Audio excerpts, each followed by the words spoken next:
Good afternoon. I'm Caitlin Matson. This is the Green Room.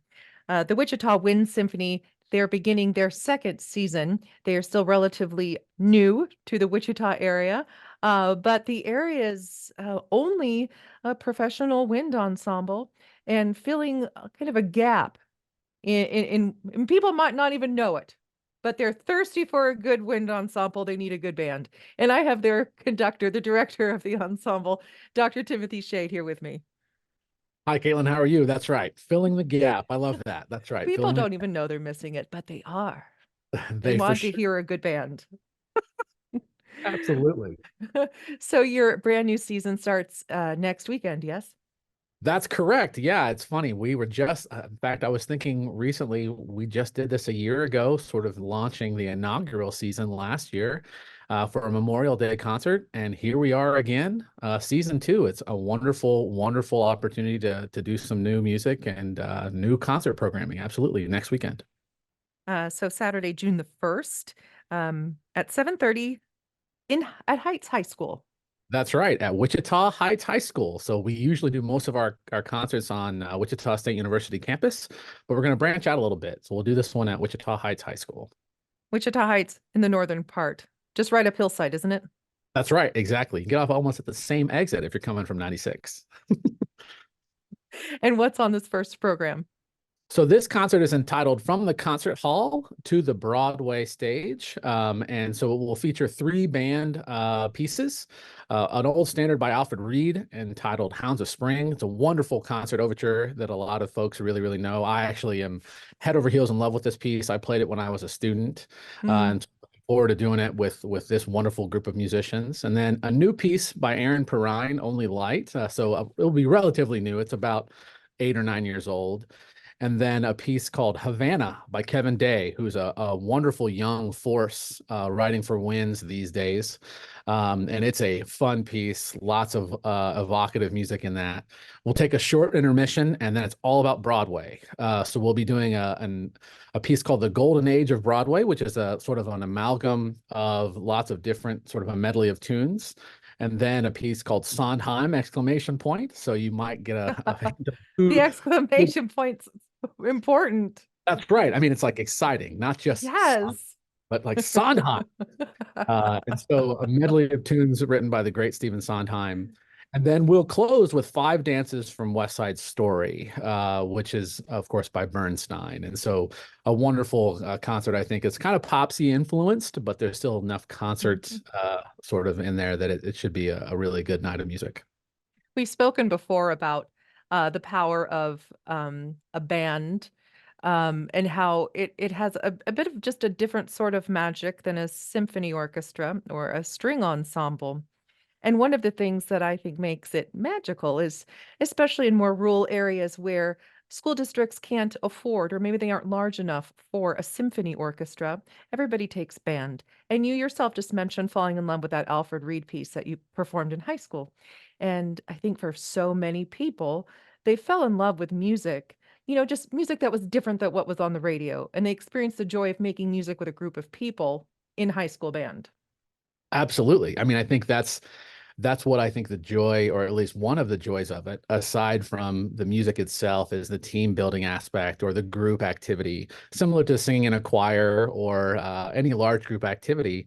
But definitely band has a different, I don't know, a different energy to it. And I talk with my colleagues all the time, what is it about band? And it's amazing. Almost a lot of the faculty that I work with, they may teach in another medium, but they say, "Oh, I played an instrument," or "I did this in band," and I'm always surprised that they have those connections back to the band. Absolutely. Yes, back to the band. This is just a short personal anecdote, but I'm getting ready to send my oldest child to high school. And I am so excited for him to be even more immersed in band That's because right. I found me personally, like so many, I found my people in band, Ah. in the arts. Junior high was awful. Let's never go back. But you get into high school and you start exploring your interests and you find your people.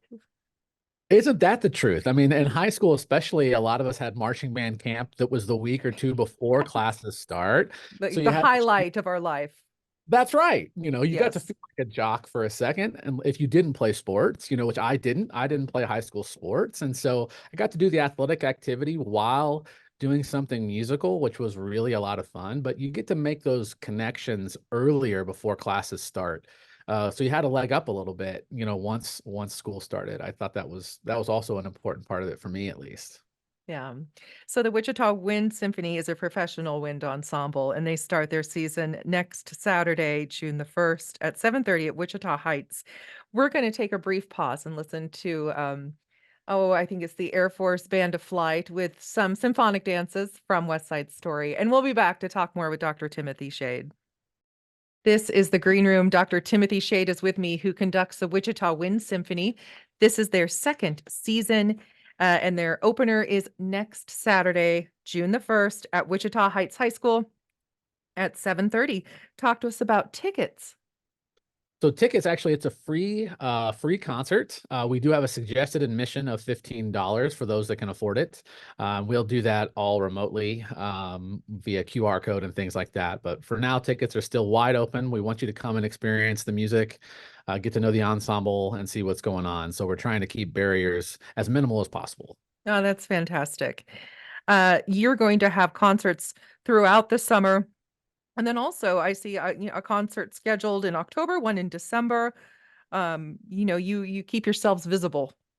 That's right. Yeah. Last year we tried to do roughly 6 or 7 concerts total. The summer season is easier for us because the makeup of the group is predominantly music educators around in our region, but it also is comprised of a lot of local professionals, some that play in the symphony, the opera, such like that.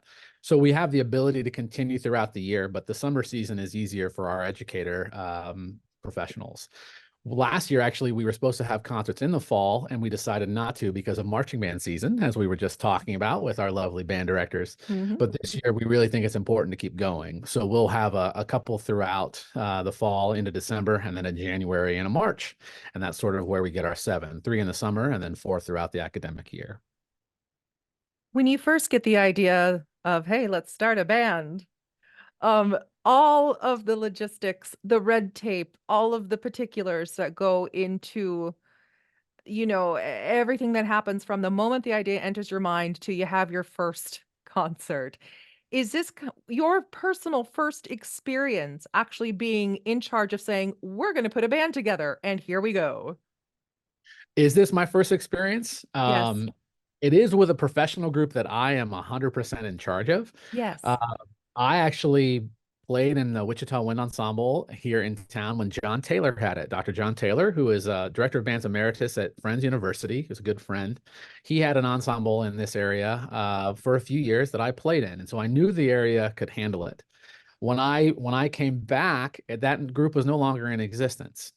And I was like, this could happen here. And I just wanted to make sure that I had enough time personally and that there was enough interest from the groups or from the individuals around and that we weren't going to get in the way of other groups kind of thing. And so for me, yeah, logistics was like, how is this going to go down? Where are we going to play? Are the players actually interested in it? And I was overwhelmed when we started putting feasibility out, how much the positive response was. They were very excited. They wanted another avenue. And yet again, I think it was all like, we'll try it, we'll see. Because, right now we're not paying the musicians, which I still think Yes. is important. Everybody knows there's not a lot of money for the group. We're working on our nonprofit status. We've made a lot of headway in that regard. But these musicians are playing for the love of it, for the love of the experience and for the love of the music. And so after we got through the season, I had so much feedback from both the audience and the players. They were like, this has to keep going. We love this. This is amazing. And so that's fuel. That's fuel for people like me. Let's keep going. Let's keep pushing the creative envelope and make the experience great for all those that get to experience it. For information on the season, what is your website, or where's the best place for people to go to get updates? WichitaWindSymphony.org, I believe it is. Yeah, we're all over there. So on the WichitaWindSymphony.org. yep, Yeah. and we're out Okay. there. Saturday, June the 1st, 7:30, Heights High School. Cost of admission is free. Free. However, donations happily accepted as That's right. you're still finding your way here. That's right. Yeah. To get taken care of. We want to pay them eventually. They Yeah, we deserve should probably pay our musicians at some point in time. it. Yes, No matter how much they love it. that's right. I love it. Thank you so much for um just your energy and your ingenuity and getting this up and running again. It certainly is an asset to the community. So thank you for your hard work. Yep, appreciate it. Thanks for having me, Caitlin. Of course, anytime. Have a good concert.